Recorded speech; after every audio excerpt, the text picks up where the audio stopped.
አንቀጸ ብፁዓን በኦርቶዶክሳዊ ሕይወት። አንቀጸ ብፁዓን የሚባሉት ጌታችን መድኃኒታችን ኢየሱስ ክርስቶስ በተራራው ስብከቱ ብፁዕ እያለ የገለጻቸውና ብፁዕ የሚያሰኙ ስራዎች ናቸው። ብፁዕ ማለት ንዑድ ክቡር ማለት ነው። እነዚህም 10 ሲሆኑ 9ኙ በማቴዎስ ወንጌል፣ አንዱ ደግሞ በዮሐንስ ወንጌል ተገልጿል። እንደ ብሉይ ኪዳን እምነትና ስርዓት ሕግን እንደ መፈጸም የሚቆጠረው 10ቱ ቃላተ ኦሪትን የሚፈጽም ነው። በአዲስ ኪዳን 10ቱ ትእዛዛት እንደተጠበቁ ነው፣ ሌሎችም ስለሚያስፈልጉ ነው። ማቴዎስ ምዕራፍ 5 ከቁጥር 17 ላይ እነዚህም 6ቱ ቃላተ ወንጌል ናቸው። 10ቱ ቃላተ ኦሪት በ6ቱ ቃላተ ወንጌል እንዲጸኑ 9ኙ አንቀጸ ብፁዓን ደግሞ በ6ቱ ቃላተ ወንጌል ይጸናሉ። እነዚህም ሕግጋት አይደሉም፣ ትሩፋት ናቸው። ሲዘረዘሩም አንደኛ በመንፈስ የሚቸገሩ ብፁዓን ናቸው። የማቴዎስ ወንጌል ምዕራፍ 5 ከቁጥር 3።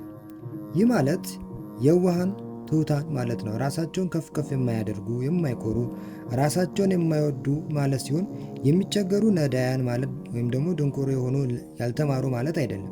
ነገር ግን ማንነታቸውን አውቀው በፈቃዳቸው ሁሉን የተዉ ማለት ነው።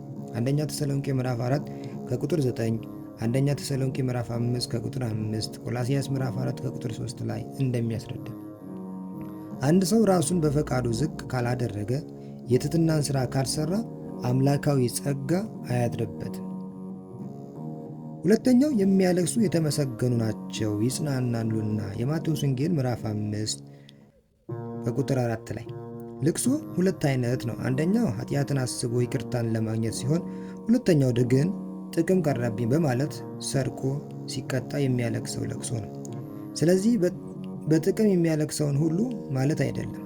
የጠፋው ልጅ ሉቃስ ምዕራፍ 5 ከቁጥር 11 ላይ፣ ዘኪዮስ የሉቃስ ወንጌል ምዕራፍ 19 ከቁጥር 1 ላይ፣ በቀኝ የተሰቀለው ወንበዴ ሉቃስ 23 ከቁጥር 40 ላይ፣ አንደኛ ቆሮንቶስ ምዕራፍ 7 ከቁጥር 10 ላይ፣ አንደኛ ጴጥሮስ ምዕራፍ 1 ከቁጥር 6 ላይ፣ ማቴዎስ ወንጌል ምዕራፍ 11 ከቁጥር 20 ላይ፣ ራእይ ምዕራፍ 7 ከቁጥር 17 ላይ መጽሐፍ ቅዱስ እንደሚነግረን ማለት ነው። ሶስተኛው ገሮች የተመሰገኑ ናቸው ምድርን ይወርሳሉና ማቴዎስ ምዕራፍ 5 ከቁጥር 5 ላይ። ገርነት ከትሩፋት ሁሉ ከፍተኛውን የያዘ ነው። ገር ሰው ሁሉን ይወዳል፣ ፍቅርን ይይዛል። የማቴዎስ ወንጌል ምዕራፍ 5 ከቁጥር 44 ላይ እንደሚነግረን ገሮች የዚህ ዓለም ባለቤት ይሆናሉ፣ ስለዚህ ምድር ይወርሳሉ ያለው አሮጌዋ ምድር አልፋ አዲሲቷ ምድር ስትተካ ገሮች የዚችን ምድር ባለቤት ይሆናሉ ማለት ነው። እዚህ ጋር እስቲ አንድ ታሪክ እንመልከት። ሁለት ወንድ ልጆች የወለደ አንድ ድሃ ሰው ነበረ። ጊዜ ሞቱ በደረሰ ጊዜ ያለው ሀብት አንድ አህያ ብቻ ስለነበረ ይህንኑ ልጆቹ እንዲካፈሉት ተናዘዘ። ወዲያው እሱም እጅግ ሳይሰነብት ለሞት በቃ። አንደኛው ልጅ በጣም ባለጸጋ ሲሆን፣ ሁለተኛው የዕለት ራት የሌለው ችግርተኛ ነበረ። ከድህነቱም ብዛት የተነሳ ገና አባቱ ከመሞቱ የሚበላው ቸገረው። ስለሆነም ሀብታም ወንድሙን እባክህ ወንድሜ ይህንን አህያችንን ሽጠን እንካፈል አለውና ለመነው። ያም ባለጸጋ በሀብቱና በገንዘቡ ብዛት ተመክቶ ለችግረኛው ወንድሙ እኔ አርጄ ነው እንጂ ሽያጭ አልፈልግም ሲል በመቃወም መለሰለት። በዚህ ነገር ስለተጣሉ በሀገሩ ከሚገኘው ዳኛ ዘንድ ሄዱ። ባለጉዳዮቹም ወደ ፍርድ ቤት የመጡበትን በየተራቸው ዘርዝረው አመለከቱ።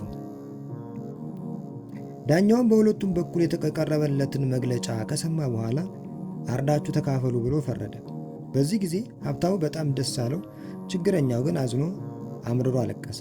ሆኖም ከዳኛ የተሰጠው ትእዛዝ መከበርና መፈጸም ስላለበት አህያው ታረደና ስጋው ሁለት ላይ ተመደበ።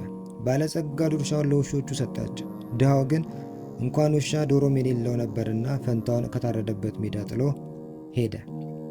ከዚህ በኋላ እያዘነና እየተከዘ ተቀምጦ ሳለ በድንገት ቤቴን በእሳት አቃጥዬ እሄዳለሁ ብሎ ተነሳ።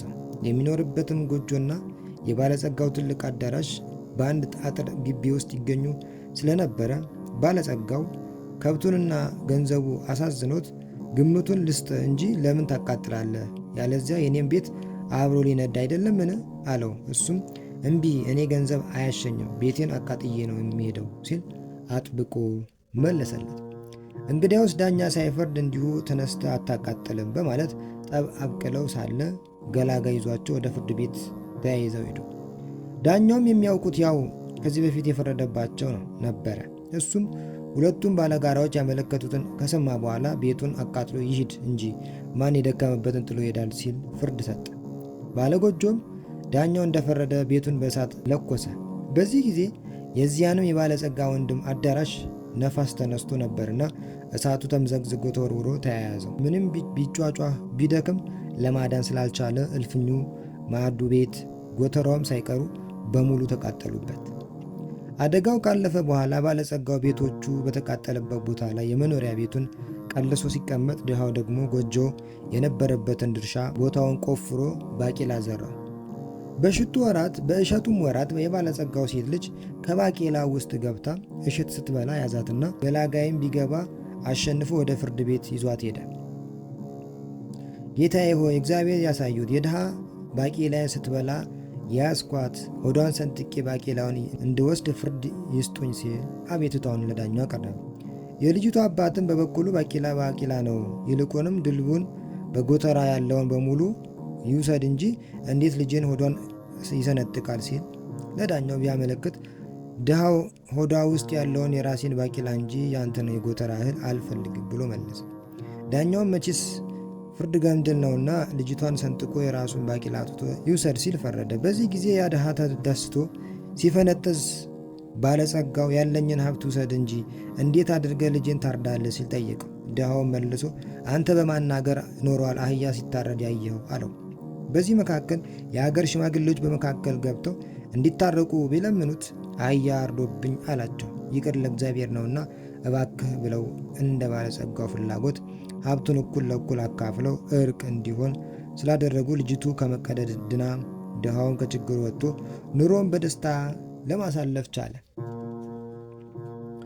ልቦናቸው የዋ የሆኑ ሰዎች እግዚአብሔር ቅርባቸው ነው። ምንም ቢውል ቢያድር በሰፈሩት ቁና መሰፈር የማይቀር ነው። ስለዚህ ከእንደዚህ ያለው የተንኮልና የጭካኔ መንፈስ መራቅ ይገባናል። አራተኛው ጽድቅን የሚራቡ የሚጠሙ ብፁዓን ናቸው ይጠግባሉና። የማቴዎስ ወንጌል ምዕራፍ 5 ቁጥር 6 ላይ ጽድቅን የሚራቡ የሚጠሙ ማለት ጽድቅን እንደ ምግብ የሚራቡ እንደ መጠጥ የሚጠሙ ማለት ነው። ስለ ሀብት፣ ስለ ንብረት፣ ስለ ቤተሰብ ስሜት የሌላቸው ሁሉንም ትተው ጽድቅን ብቻ የሚከተሉ ናቸው። ይጠግባሉ ማለት የሚፈልጉትን ያገኛሉ ማለት ነው። የማቴዎስ ወንጌል ምዕራፍ 17 ከቁጥር 29 ላይ፣ ኢሳይያስ ምዕራፍ 1 ከቁጥር 16 ላይ፣ ትንቢተ ኤርምያስ ምዕራፍ 13 ከቁጥር 1 ላይ እንደሚነግረን ክርስቲያን ሁሉ ይህንን ተስፋ አድርጎ ስለ እውነት ይራባል፣ ይጠማል፣ ሰማይ አባቱም የመንግሥተ ሰማያት ባለቤት ያደርገዋል። አምስተኛው የሚራሩ ብፁዓን ናቸው ምሕረትን ያገኛሉና። የማቴዎስ ወንጌል ምዕራፍ 5 ከቁጥር 7 ላይ ለሰው የሚያዝኑ፣ ለችግረኛ የሚራሩ፣ ምጽዋት የሚሰጡ፣ እርዳታ የሚያበረክቱ እግዚአብሔር ከመውደዳቸው የተነሳ ስለሆነ ብፁዓን ናቸው። ምጽዋት ገንዘብ ብቻ አይደለም። ድሃ በጉልበቱ፣ ባለጸጋ በሀብቱ፣ መምህር በማስተማሩ፣ ዳኛ እውነትን በመፍረዱ ነው። ጌታም በስድስቱ ቃላተ ወንጌል ተናግሯል። የማቴዎስ ወንጌል ምዕራፍ 25 ከቁጥር 34 ላይ። በሌላ በኩል መንገድ የጠፋባቸውን ከእውነት መስመር የወጡትን መክሮ እውነተኛውን መንገድ ማሳየት ከፍተኛ ምጽዋት ነው። የያዕቆብ ምዕራፍ 5 ከቁጥር 17 ላይ። በተጨማሪም ምንም ያልተማሩትን የሙያ፣ የቀለም፣ የሃይማኖት ትምህርት ማስተማርም የዮሐንስ ወንጌል ምዕራፍ 8 ከቁጥር 31 ላይ፣ ቲቶ ምዕራፍ 2 ከቁጥር 4 ላይ ለሰው ምክር መለገስ፣ አንደኛ ተሰሎንቄ ምዕራፍ 2 ከቁጥር 11 ላይ ለሌላው መጸለይ፣ ያዕቆብ ምዕራፍ 5 ከቁጥር 16 ላይ ያዘኑትን ማጽናናት፣ አንደኛ ተሰሎንቄ ምዕራፍ 5 ከቁጥር 11 የበደሉትን ይቅር ማለት ያስፈልጋል። የማቴዎስ ወንጌል ምዕራፍ 18 ከቁጥር 22 ላይ እነዚህን መጽሐፍ ቅዱስ ይነግረናል። ስድስተኛው ልባቸው የነጻ ብፁዓን ናቸው እግዚአብሔርን ያዩታል። ማቴዎስ ወንጌል ምዕራፍ 5 ከቁጥር 8 ላይ ልባቸው የነጻ እግዚአብሔርን ያዩታል ማለት በአይነ ሥጋ ሳይሆን በአይነ ልብ ነው። ልቡ ንጹሕ ልብ ማለት ቂም በቀል ያልያዘ፣ ተንኮል፣ ሽንገላ የሌለበት ማለት ነው። እነዚህ ለነጽሮተ አምላክ ስለሚደርሱ እግዚአብሔርን ያዩታል። በነፍሳችሁ ተጠንቀቁ ሉቃስ ወንጌል ምዕራፍ 21 ከቁጥር 34 ላይ እንደሚነግረን። ሰባተኛው ሰላምን የሚያደርጉ ብፁዓን ናቸው የእግዚአብሔር ልጆች ይባላሉና። የማቴዎስ ወንጌል ምዕራፍ 5 ከቁጥር 9 ላይ በዚህ ዓለም ለሰው በጣም የሚያስፈልጉት ነገሮች ጥቂቶቹ ሰላም፣ እውነተኛ ፍርድ፣ ፍጹም ፍቅር ናቸው። ደስታን፣ ተስፋ የሚያሰጡት እነዚህ ናቸው። ኢሳይያስ ምዕራፍ 9 ቁጥር 6 ላይ፣ ሉቃስ ምዕራፍ 2 ቁጥር 14 ላይ፣ ዮሐንስ ወንጌል ምዕራፍ 14 ቁጥር 27 ላይ። ይህ ማለት ወንድም ከወንድሙ ጋር እንዳይጣላ ሰላም መፍጠር፣ በሌላ በኩል ደግሞ በጾም በጸሎት ኃጢአተኛውን ከአምላኩ ለማስታረቅ የሚጸለይ ማለት ነው። እሱም ፊልጶስ ምዕራፍ 4 ከቁጥር 7 ላይ፣ ዕብራውያን ምዕራፍ 12 ከቁጥር 24 ላይ እንደሚነግረን። ስምንተኛ ስለ ጽድቅ የሚሰደዱ ብፁዓን ናቸው መንግሥተ ሰማያት የእነሱ ናትና። የማቴዎስ ወንጌል ምዕራፍ 5 ከቁጥር 10 ላይ ስለ እውነት የሚሰደዱ ብፁዓን ናቸው። እውነት መራራ ናት። እውነትን ተናግሮ በእውነት ሰርቶ የሚያስቀምጠው የለምና እውነትን ተናግሮ ከመሸብህ እደር እንደሚለን ዮሐንስ ወንጌል ምዕራፍ 15 ከቁጥር 18 እንዲሁም 17 ከቁጥር 24 ላይ።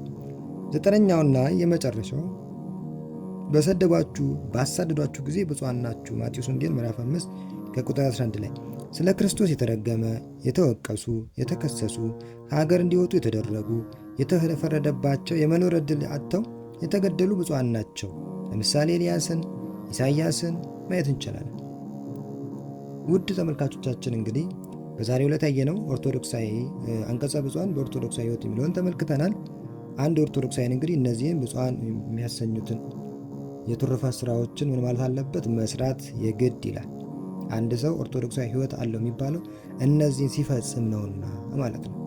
በሚቀጥለው በሌላ ፕሮግራም እስከምንገናኝ አዲስ ከሆናችሁ ሰብስክራይብ በማድረግ እንዲሁም ላይክ፣ ሼር በማድረግ ጥያቄም ካላችሁ ኮሜንት ላይ በመጻፍ ቤተሰብ ይሁኑ። ይቆያል።